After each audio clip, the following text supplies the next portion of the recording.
taken from their wages. Southern Railway employees living in Spencer owned their So right there is the MC line, Main 1 and Main 2, coming out of railroad jobs were hard to come by, Linwood which led and many into Pomona. We're heading on to Atlanta before retiring. or Charlotte, depending which direction it's heading and where terminus is. Here at the North Carolina Museum of Transportation in the yard limit. Now we're coming into the line that will run parallel to the museum. And I'm gonna, I am a member here. I absolutely love it here. And I just drove a diesel locomotive, so I'm running on diesel fumes in the best way. But this is just a fantastic museum. If you're into transportation, transport, and really what made America and built America, especially North Carolina, I encourage you heavily to come visit the North Carolina Transportation Museum in Spencer, North Carolina. There's a lot to do for families, for individuals.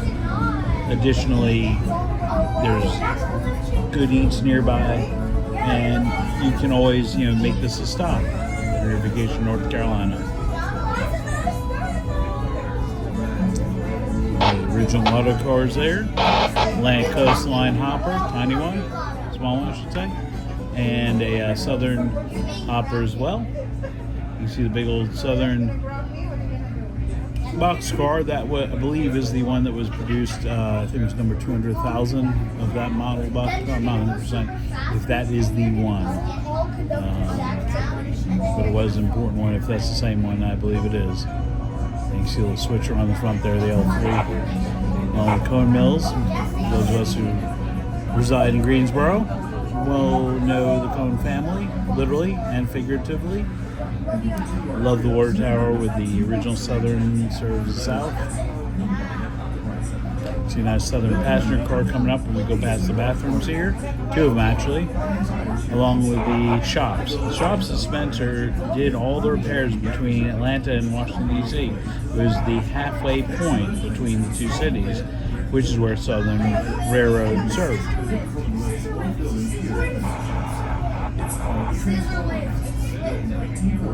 That building house controls all the electric power distribution through the shops as well as the in 1990, this structure was restored, and today it is used for our restaurant. I just drove 6133 as we're passing by right now.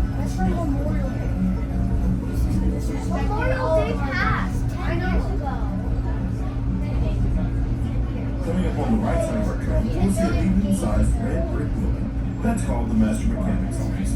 Built in 1911, the Master Mechanic's Office held the offices of the Master Mechanic, the payroll clerk, office clerks, and the officials of the Danville Division of the Southern Railway. So where we are right now, this is I believe we're going in from a 10 to a 5, or is it 15 down to a 5? Oh no, on this side it's 15. It goes into 10 mile an hour limit as we head into the switch. So each of the switches is 10 miles an hour. Curves are 10 or 15 depending on the curve. I want to take a look out to your right here. You can see a beautiful ACL diesel locomotive, Streamliner, the Champion. Gorgeous. There's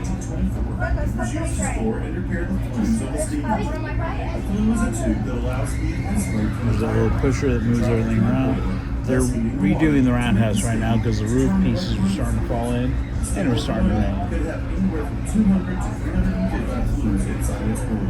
Today, the Flume Shop houses our museum's antique automobile collection.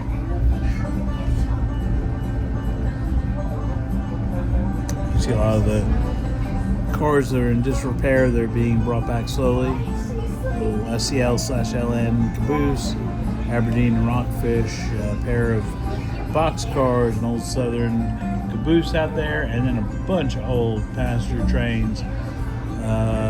RPCX, I'm not sure what that is, or NCMX. I have to see. North Carolina has some exchange. Southern. And of course, the NC Transportation Museum has Every train crew was labeled required to these stop there as and theirs. pick up a supply of oil before going See on a late a night baggage car coming up here in very great disrepair. A pusher, a crane, and a boom car.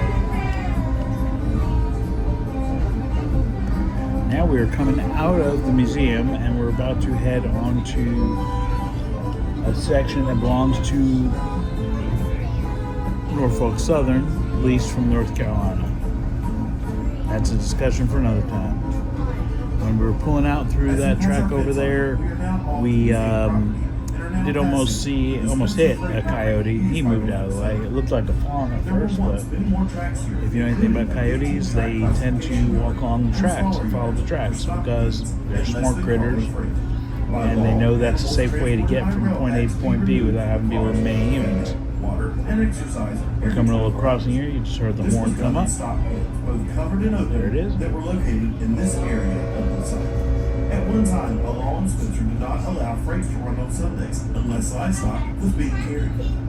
When the railroad needed to operate on Sundays and no livestock was available, they turned to their pet mule named Maud. She was kept right here at these pens for this very occasion and would ride the train to fulfill the requirements of this law. Later, when a small steam locomotive was rebuilt to move other locomotives around the roundhouse area, it too was affectionately named Maud. Past the stock pens were the transfer sheds, where freight shipments too small to fill an entire rail car were transferred between cars carrying shipments to many destinations. These included dry and canned goods on their way to shops, farmers' orders for tools and seeds, and large catalog orders including entire homes. Up to 350 freight cars moved through this facility every day. Both the stock pens and transfer sheds were torn down in the 1960s.